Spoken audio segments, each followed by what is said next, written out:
দুনিয়ার এই হায়াতের এক একটা সেকেন্ডের মূল্য দিতে শেখো। একটা জীবন আসছে, আর ডেফিনেটলি আসছে, আজ বাদে কাল। ও জীবনের শুরু আছে, কোনো শেষ নেই। আর ওই জীবনে তৈরির জন্য এই দুনিয়াটা। খেলায় খেলায় কেউ যদি আজকের এই জীবনটাকে এইভাবে নষ্ট করে দিই, তো দয়ার নবী কথা বলতে শোনা গেছে তাকে যে ওই দিন নিজের পরিণতি, কিয়ামতের মাঠে নিজের পরিণতিকে দেখে এই চোখ দিয়ে রক্তের কান্না কাঁদতে কাঁদতে নদী বইয়ে দিয়ে তোমাকে জাহান্নামে যেতে হবে। এই জন্য একটা জীবন শেখাবার জন্য আল্লাহ পাক নবীকে পাঠিয়ে দিয়েছিলেন। আমরা বারবার বলি না, দিন দিন দিন। আল্লাহ পাক বড় মেহেরবানি করে মানুষের কাছে দিন পাঠিয়েছেন। দাল ইয়ে নো, দিন কি? বারবার আমরা শুনে আসছি, দিন is nothing but a coat of a complete peaceful life. This is coat of a complete peaceful life, where there is peace, progress, success, development and everything in this world and of the life of the hereafter. দুনিয়া এবং আখিরাত একটা পরিপূর্ণ সুন্দর জীবন ব্যবস্থা। মায়ের পেট থেকে বেরিয়ে এসেছি, ফের কবরের পেটে যেতে হবে। এই সফরে পায়ের নখ থেকে মাথার চুল পর্যন্ত এই 3.5 হাতের শরীরটা কিভাবে কখন ব্যবহার হবে, এর একটা পরিপূর্ণ গাইডলাইন আল্লাহ পাক কোরআনে কারিমে আর জনাবে রাসূলুল্লাহ সাল্লাল্লাহু আলাইহি ওয়াসাল্লাম প্র্যাকটিক্যাল করে দেখিয়ে দিয়েছে। এই হচ্ছে জীবন। এই কোরআন জালিকাল কিতাবুল লা রাইবা ফিহি, আজ তো 1400 বছর, কিয়ামত গুজরে যাবে, লক্ষ কোটি বছর অতীত হবে, এই কোরআনে কারিমের একটা শব্দের কেউ ভুল কোনো ব্যাখ্যা খুঁজে পাবে না। এই কোরআনে কারিমের পুরো কোরআন তো ছেড়ে দিন, একটা সূরা তো ছেড়ে দিন, আয়াত তো ছেড়ে দিন, একটা শব্দের কোনো কম বেশি কেউ দেখাতে পারবে না। আজীব কিতাব আল্লাহ পাক নাজিল করেছেন আমাদের জীবনকে তৈরি করবার জন্য। ফের জনাবে রাসূলুল্লাহ সাল্লাল্লাহু আলাইহি ওয়াসাল্লাম যেমন কোনো একটা কোম্পানি ভালো একটা কিছু মেশিন আবিষ্কার করলে, ধান কাটা ধান চাড়ি একসঙ্গে, তো এর জন্য একটা ক্যাটালগ দিয়ে দেয়। এই মেশিনের সঙ্গে ক্যাটালগ, সঙ্গে একজন ইঞ্জিনিয়ার পাঠিয়ে দেন। আপনি যান, গিয়ে ওদেরকে কিভাবে চালাতে হয়, কোথায় কি ডালতে হবে, তেল পেট্রোল, ও দেখিয়ে দেন। তো আল্লাহ পাক কোরআনে কারীম এবং তার সঙ্গে জনাবে রাসূলুল্লাহ সাল্লাল্লাহু আলাইহি ওয়াসাল্লাম পাঠিয়ে দিয়ে এই জীবনটাকে ভালো করে দেখিয়ে দিয়েছে। এই ঈমানওয়ালা আপনি, আমি, আমরা আর আমাদের ঘরের মা বোন বিবি বেটিরা জীবনটাকে একটু যদি তৈরি করে নিতে পারি, কোরআনে কারিমে কি আছে মানে ছোটখাটো 2-3টে জিনিস দিয়ে আল্লাহ পাক শেষ করে দিয়েছে। দিন কাকে বলে? বলে দুটো ছোট জিনিসের নাম, দুটো ছোট জিনিসের নাম দিন। কি সেটা? আমি আল্লাহ যা করতে বলেছি করো, যেটাকে ছাড়তে বলেছি ছেড়ে দাও, দিন হলো। একটা কিছু করার জন্য বলা হয়েছে আর একটা ছাড়বার জন্য বলা হয়েছে। দেখো তুই দুটো মেনে চলতে পারবে, এইটা করো, এটা ছাড়ো, হয়ে গেল দিন। আর এর উপরে চলে যদি দেখাতে পারো আমি তোমার বানানেওয়ালা আল্লাহ, 7 আসমান জমিন কুল কায়নাতের খালিক আর মালিক প্রমিস করছি, ইট হ্যাজ বিন প্রমিসড, আমি আল্লাহ ওয়াদা করছি তোমার দুনিয়ার জীবন ধন্য হবে, আখিরাতের জীবন ধন্য হবে। যতদিন দুনিয়ায় থাকবে বেঁচে, আমার ইজ্জতার জালাল বুজুর্গের কসম, গোটা দুনিয়া যদি চেষ্টা করে তোমাদের একটা লোম ব্যাখ্যা করার ক্ষমতা কারো থাকবে না। তো তাই যদি হবে, তো এইসব উল্টো সিধে কথা শুনছি, এগুলো আওয়াজ কোত্থেকে আসছে? বললো এই আওয়াজগুলো আসেনি, আমরাই আমাদের বদামলের কারণে আওয়াজগুলো আসবার সুযোগ করে দিয়েছি।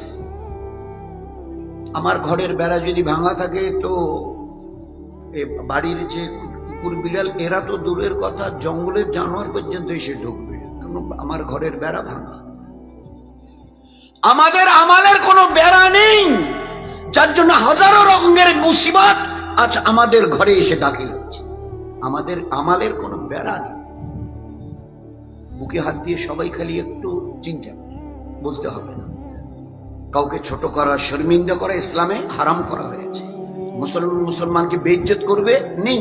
মুসলমান মুসলমানকে কেন, মুসলমান একজন অমুসলমান ভাইকে, সে হিন্দু হতে পারে, খ্রিস্টান, বৌদ্ধ হতে পারে, যে কোনো ধর্মের সে ভাই হতে পারে। দুনিয়ার যে কোনো একটা মানুষকে ছোট মনে করা শরীয়তে হারাম করে দেওয়া হয়েছে, হারাম, খবরদার। কেন কেন মানুষটা দুই রকম। তো বলে ওই মানুষটা আজকে এইরকম, কাল যে এই মানুষটা ইমানের ছত্রছায়ায় এসে ইমানের রাস্তায় চলতে চলতে আল্লাহর ওলি হবে না, তোমার কাছে কোনো গ্যারান্টি আছে? Is there any proof, is there any documents from your self? আছে কোনো দলিল? আর তুমি আজকের আল্লাহ আল্লাহ বলছো, কালকে পা পিছলে গাড্ডায় পড়ে থাকবে না, তারও কোনো দলিল আছে কি? হযরত আব্দুল্লাহ উন্দুসি রহমতুল্লাহ আলাইহি বহুত বড় আল্লাহর ওলি ছিলেন, বহুত বড় আল্লাহর ওলি। 30 পারা কোরআনের হাফেজ, মানে পুরো কোরআনের হাফেজ, আর 30,000 হাদিসের হাফেজ। 30,000 হাদিস তার মুখস্থ, ফের পুরো কোরআন মুখস্থ। মুরিদান লাখের ঊর্ধ্বে, লাখের উপরে তার মুরিদান, বহুত বড় আল্লাহওয়ালা। হজের সফরে, হজের জন্য যাচ্ছে, হজ করতে মুরিদানদের নিয়ে। আর মুরিদানরাও সেই এক একজন ওইরকম আল্লাহওয়ালা। রাস্তায় যেতে যেতে একজনকে একটু ওই গাছের নিচে অনেক ভাই করে টরে পূজা পার্বণ দেখে একটু মানুষ, মানুষের একটু হুঁশ থাকার দরকার। মনে মনে তাকে গিয়ে ধমকায়, উনি কিছু বলেন, কিন্তু মনে মনে একটা ঘৃণা, এই যে এইটুক করেছে না, এটার আল্লাহর এটা বরদাস্ত হয়, আল্লাহ পছন্দ করেন। এই তুমি কি করলে? শুধু অতটুক না, তাকে চর মেরেছে না, ধাক্কা দিয়েছে না, লাথি মেরেছে, ছোট মনে, খেলো মনে করেছে। আল্লাহ পাক চোখের পলকে 30,000 হাদিসের একটা হাদিস ইয়াদ নেই, মনে করতে পারছে না।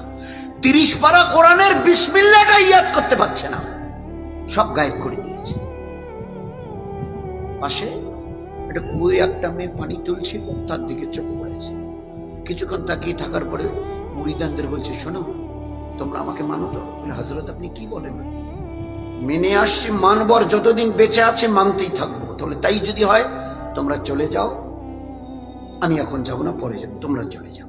চলে গেল, ওর কাছে গেল, মেয়েটার সঙ্গে একটু কথাবার্তা বললো, তার বিয়ে শাদী হয়েছে কিনা এসব খবর টোর নিয়ে, তোমার বাড়ি কথা, ওই যে চলে গেল। মেয়ের বাবার সঙ্গে কথা হলো, মেয়েটার বিয়ে দেবেন, বলে দেবো। আমি যদি বিয়ে করতে চাই, তার যদি করতে চাও আমি দিতে পারি, কিন্তু এই পোশাক আশাকে হবে না। আর তুমি আমার কাজ ফের করতে পারবে কিনা সেটাও তো একটু যাচাই করে দেখতে হবে। হ্যাঁ বলুন, কি কাজ করতে হবে? তো ওই যে আমার এক পাল শুয়োর আছে, এগুলো 1 বছর চড়াতে হবে।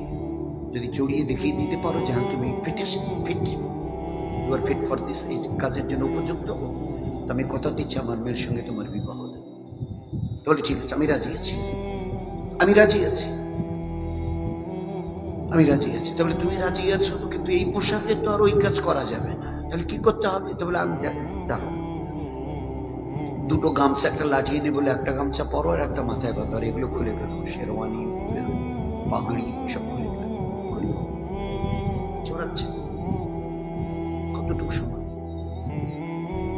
ও আল্লাহ, ওই উপরে ওঠাতে কাউকে সময় লাগে না, নিচে যদি ফেলে দিতে চান তো সময় লাগে না। আল্লাহ তো আল্লাহ, আল্লাহ বেনিয়াস, আল্লাহ সামাদ, ও কারোই পরোয়া করে না। তুমি যেই হও আর যাই হও, লাখো নবীকে পাঠিয়েছে একমাত্র আমাকে চেনবার জন্যে। শুধু এটা মুসা আলাইহিস সালামকে লক্ষ্য করে শুধু বলেননি, কিয়ামত পর্যন্ত কোরআনে কারীমের এই আয়াত কিয়ামত পর্যন্ত আনেওয়ালা ইনসানের দিকে ইশারা করেছে। ইন্নানি আনাল্লাহ, আমি একা আল্লাহ, লা ইলাহা ইল্লা আনা ফাবুদুনি, আমার ইবাদত করবে, দ্বিতীয় কারো নয়। ইবাদতের লায়ক একমাত্র আমি। ইন্নানি, ইন্না অবশ্যই, ইন্নানি, আমার ইবাদত করো, আমি একা, লা শারীকা লাহু, আমার কোনো অংশ নেই। তো এক আল্লাহর পরিচয় করাবার জন্য আল্লাহ পাক লাখো নবী, শেষ নবী জনাবে রাসূলুল্লাহ সাল্লাল্লাহু আলাইহি ওয়াসাল্লামকে পাঠিয়ে দিয়েছিলেন আমাদের কাছে, একটা জীবনকে বুঝবার জন্য। দুনিয়া আজ আছে, কাল থাকবে না, ডাক এলে চলে যেতে হবে, ধারাধার চাকা চলছে পড়ে থাকে, বাস কালিয়াতে মায়ের পেট থেকে যেভাবে এসো ওইভাবে তোমাকে যেতে হবে, চাই তুমি যেই হও আর যাই হও, গাছতলায় থাকো আর 5 তলা বিল্ডিং এ থাকো, ডাক এলে চলে যেতে হবে। কেউ রুকনেওয়ালা নেই গোটা দুনিয়ায়, কেউ রুকনেওয়ালা নেই।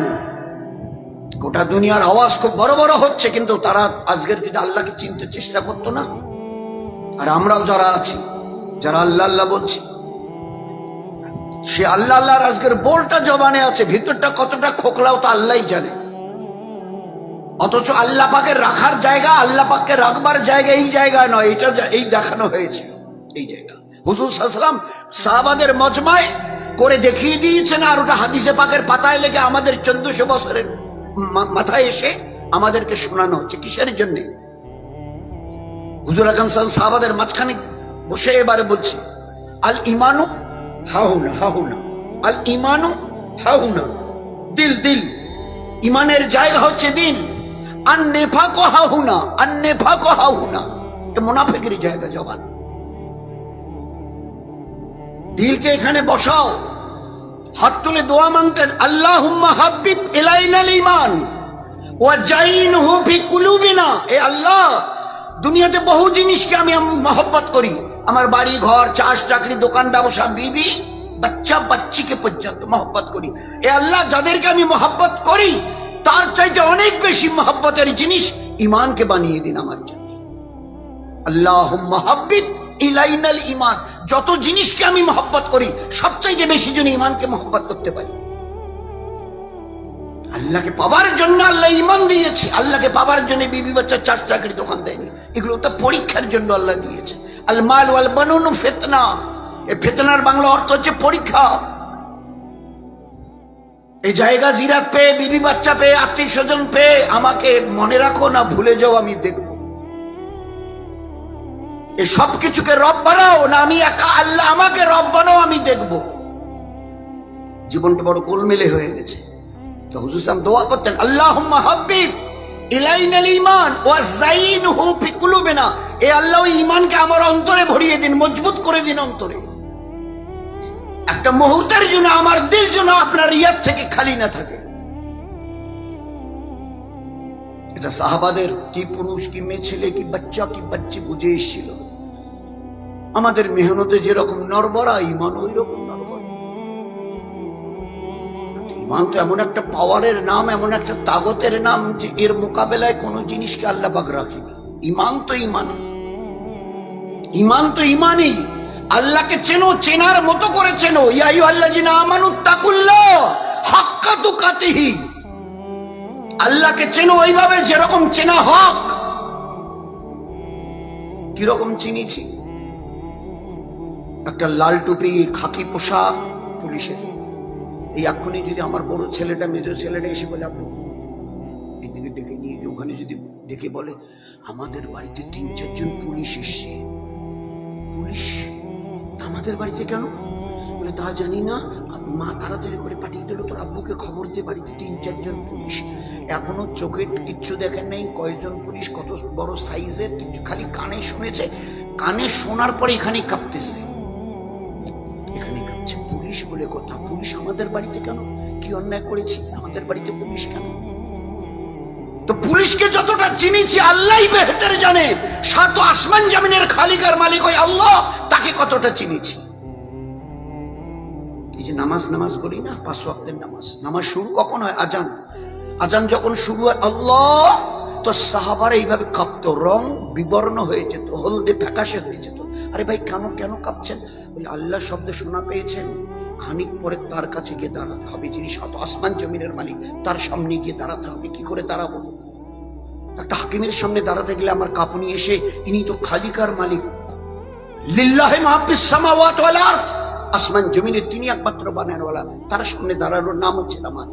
আল্লাহর নবী বলতেন, যেখানে সেজদা করো আল্লাহর রহমতের 2 পায়ের মাঝখানে তোমার সেজদা পড়ে। আল্লাহ কতটা কাছে থাকে বলো? তাকে চেনো, চেনার মতো। সাহাবাদের পুরুষ মেয়ে, ছেলেরা, বাচ্চারা, বাচ্চিরা আজ মেহনত নেই বলে জীবনটা গোটাটাই পাল্টে গেছে, ওলট পালট হয়ে গেছে, ওলট পালট হয়ে গেছে, ওলট পালট হয়ে গেছে। ওকে চা কম বেশি সবাই জানি। মা মেয়েকে বলছে, এই বেটি দুধ তো আজকের অল্প হলো, চলবি কি করে? এক কাজ কর, তুই আমি দুইজনে পানি মিশাই, দুধে একটু পানি মেশাই, পরিমাণটা বাড়বে, বাজারে বেচলে একটু ভালো পয়সা পাবো, তোর আমার ভালো চলবে। তো বেটি উত্তর দিয়েছে, কত হবে বয়স? 11-12। এখনো আরবে ওই রেওয়াজ আছে, অল্প বয়সে বিয়ে দেয়, বিয়ে সাথে এখন আরবে, সে জামানে ওই রকমই ছিল। 11-12-13 বছরের মেয়ে। তো মা বলছে, বেটি ও বাসুরটা তো দুধ খেয়ে ফেলেছে, ওটার বাচ্চাটা, তা অল্প পরিমাণ দুধ কি করে চলবে তোর, চল তুই আমি দুধে পানি মেশাই। তো ওই কম বয়সী মেয়েটা তখন বলছে, মা এটা তুমি কি বলছো?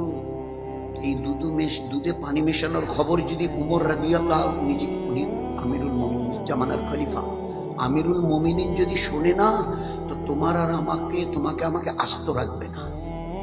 তো মা তখন বলছে, তুই একটা আস্ত বোকা, তো রাত আর ঘরের ভিতরে চুপকে তুই আর আমি দুধে পানি মেশাবো, উমর রাদিয়াল্লাহু তাআলা কি করে টের পাবে?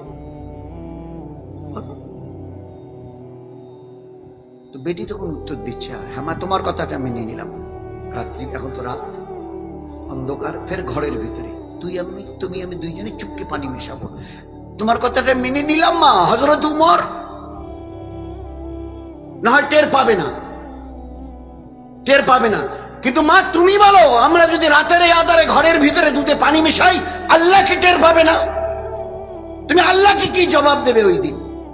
মা এবারে 12-13 বছরের মেয়েকে জড়িয়ে ধরে বলছে, বেটি দুধে পানি দেবার জন্য নয়, আজ বাদে কাল তুই পরায়া হবি। পরায়া মানে স্বামীর বাড়িতে যাবি, তোর বিয়ে শাদী হবে, এখনো তো বিয়ে শাদী হয়নি, তো বাচ্চা, তো আজ বাদে কাল তোর বিয়ের শাদী হবে।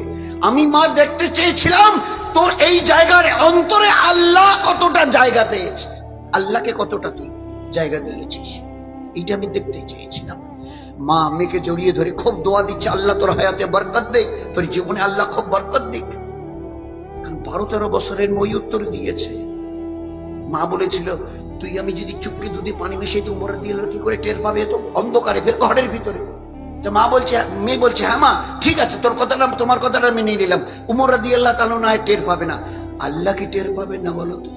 আল্লাহকে কি জবাব দেবে? এই ছিল ঈমান। আর একটু বয়সে আল্লাহ রাসূল ওই মেয়ে ছেলেটির বাচ্চাটা মরে গেছে, কবর দিতে বলে না, ওর মাকে এজাজত নিয়ে দাও। তো যখন সেই সাহাবিয়াকে বলতে গেছে, তো সাহাবিয়া বলছে যে ইন্তেকাল করে গেছে বলে, হ্যাঁ। তো বলে কবরটা একটু দেরি করে দাও, 1 লোটা পানি আর একটা জায়নামাজ দাও, কারণ আমি তো চোখে দেখি না, অন্ধা। সাহাবিয়া অন্ধা, বাচ্চাটার মা, আমি তো দেখি না, 1 লোটা পানি আর একটা জায়নামাজ। উজু করে জায়নামাজ বিছিয়ে 2 রাকাত নফল পড়েছে, হাত তুলে সালাম ফিরে খালি এতটুকু বলেছে, আল্লাহ তুমি না কোরআনে বলেছিলে আল্লাহ আমি ওই আল্লাহ যে শতবার হায়াত দিতে জানি, শতবার মারতে জানি, মারার পরে ফের হায়াত দিতে জানি। এই আল্লাহ তুই বাচ্চাটাকে মেরে মারতে চেয়েছিস, মারা গেছে। আচ্ছা তুমি বলো কিয়ামত জিন্দা করবে কিনা? কবরে রাখার পরে বাচ্চাটা জিন্দা হবে কিনা? তুলে বসানো হবে কিনা? ফের কিয়ামতের ময়দানে দাঁড় করানো হবে কিনা? বলো। আমার তো এই তামান্না ছেলে বাচ্চাটা বড় হবে, আমি তো চোখে দেখি না, এই বাচ্চাটা বড় হলে আমাকে সাহারা দেবে, আমি ওর হাত ধরে এখানে ওখানে দিকে যেতে পারবো। এ আল্লাহ শুনে নাও, আমার মরা বাচ্চা যতক্ষণ হায়াত পাইনি এই জায়নামাজ থেকে উঠবো না। তার কথা শেষ হওয়ার আগে খোদার কসম আল্লাহ মরা বাচ্চাকে বাঁচিয়ে দিয়েছে, উঠে বসে গেছে। এই ছিল ইমানের পাওয়ার। তুমি আমার হও, আমি তোমার হব, আমি যা বলি তুমি করে দেখাও, আমার ইজ্জতের কসম যা তোমরা বলবে আমি আল্লাহ তা করে দেখাবো। ও রাস্তা থেকে বহু দূরে চলে গেছি। খাওয়াবে আল্লাহকে দেখে জিজ্ঞাসা করছে আব্দুল ওয়াহিদ রহমতুল্লাহ আলাইহি, এই বসে লম্বা দিনের কথা নয়, সে দিনের কেচ্ছা। আল্লাহকে খাওয়াবে দেখে জিজ্ঞাসা করছে, আল্লাহ জান্নাতে আমার বিবি কে হবে? বলে চুপ, সব কথা বাড়াস নেই, যা কাজ তাই কর। বলে না না বলো না আল্লাহ বলো। তো আল্লাহর বান্দা বান্দির মধ্যে যা হয় ওটা ধারণা করতে পারবো না। আল্লাহ রাসূল সাল্লাল্লাহু আলাইহি ওয়াসাল্লাম বলতেন, একটা মা তার দুধ পিতা হুয়া বাচ্চা, মানে বাচ্চাকে যতটা না মহব্বত করেন, তার চাইতে আমাদের আল্লাহ তার বান্দা বান্দিকে 70 গুণ বেশি মহব্বত করে। বাচ্চার কিছু হলে মা আরামকে হারাম করে দেয়, খাওয়াকে ভুলে যায়, নাওয়া খাওয়া ভুলে যায়, তার চাইতে 70 গুণ। তো হযরত আব্দুল ওয়াহিদ রাহমাতুল্লাহ বলছে, এ আল্লাহ, তো বলো না আল্লাহ, কে হবে আমার বিবি, বলো না নামটা। এখন আবদার বান্দার কি করে, বাধ্য হয়ে বলেছে মাইমুনা। কি নাম বললো ভাই? মাইমুনা। আল্লাহ, ওর বাড়িটা কোথায়? আবার চুপ।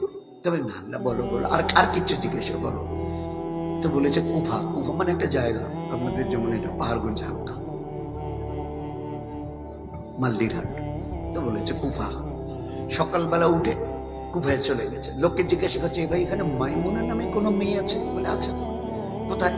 ওই পাহাড়ের কিনারায় বকরি চড়াচ্ছে, ওই মেয়েটা বকরি চড়াচ্ছে।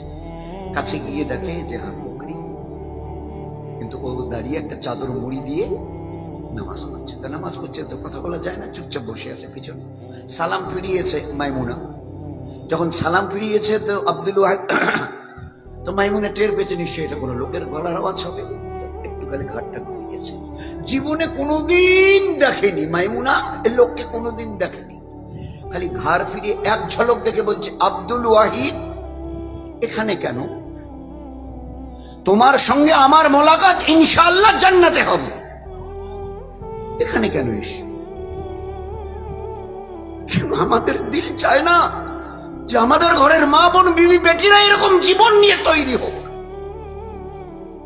এত গরিব যে বকরিগুলো তার নিজের নয়, অন্যের বকরি, সই বাড়িতে চাকরি করে, আর চাকরানি হিসাবে এই বকরিগুলো তাকে চড়াতে দিয়েছে। মেমুনা, দিনে সকালবেলা নিয়ে যাবি, বিকালবেলা বকরি চড়িয়ে নিয়ে আসবি, তোকে এত টাকা দেবো। গরিব বেচারি কি করবে? কিন্তু দুনিয়ার একেবারে তো গরিব ছিল, কিন্তু দিনের একেবারে আল্লাহর সঙ্গে সম্পর্ক কিরকম ছিল তার এক ঝলক দেখে বলেছে, আব্দুল ওয়াহিদ নাম ধরে বলছে, আব্দুল ওয়াহিদ এখানে কেন এসছো? তোমার সঙ্গে আমার মোলাকাত তো জান্নাতে হবে। এবারে চিন্তা করছে, আমি আল্লাহকে খবে স্বপ্নে দেখে জিজ্ঞাসা করে নাম গ্রাম জেনে নিলাম, আমার চাইতো এত আল্লাহওয়ালি যে এক ঝলক। তো বলছে, মাইমুনা এটা তুমি কি করে আমাকে চিনলি বা কি করে আর জান্নাতে? বলে, রোজে আজলা আল্লাহ আমাকে জানিয়ে দিয়েছে আমার স্বামী কি হবে, কিরকম তার সকল সুরত হবে।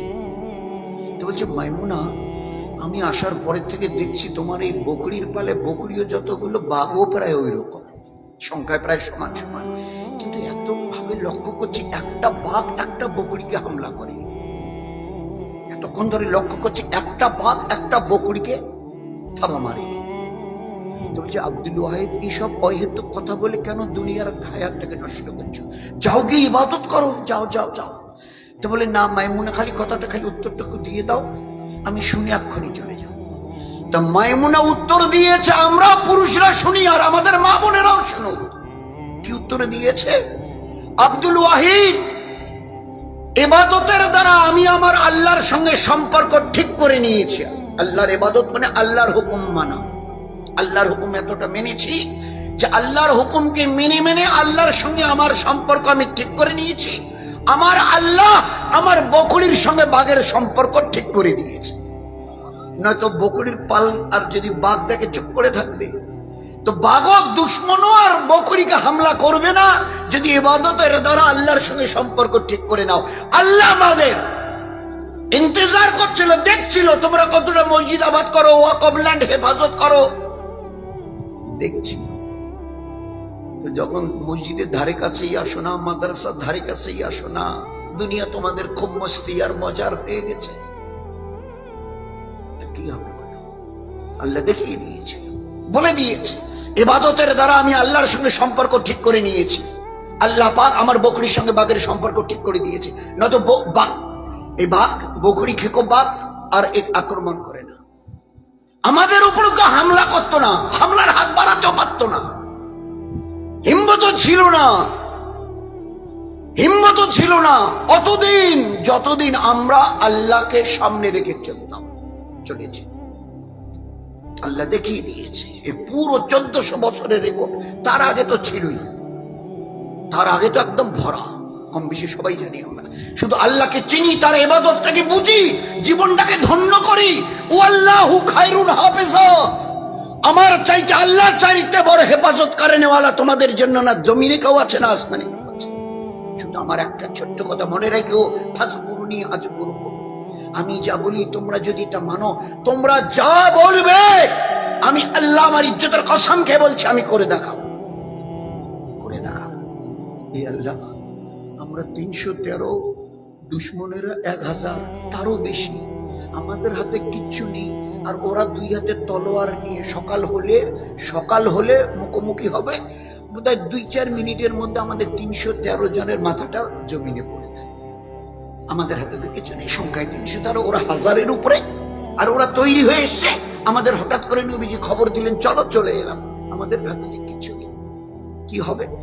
তোই ফাজকুরনি আযকুরুকুম, আমি যেভাবে বলেছি তোমরা সেইভাবে জীবনকে তৈরি করে নিয়েছো। আজ যখন বলছে আল্লাহ আমরা 313, ওরা 1000-এর উপরে, তোমাদের কিচ্ছু করতে হবে না।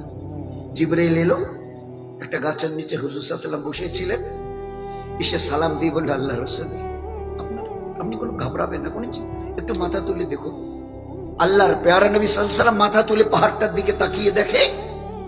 আমরা যখন বদরে গেছিলাম ওই আরবওয়ালাদের জিজ্ঞাসা করছিলাম যে ভাই কোন পাহাড়টা, তো দেখিয়ে দিয়েছিল যে এই পশ্চিম দিকে যে মাটিয়া রঙের যে পাহাড়টা দেখছেন, ধূসর রঙের, ওই পাহাড়টা, ওর উপরে।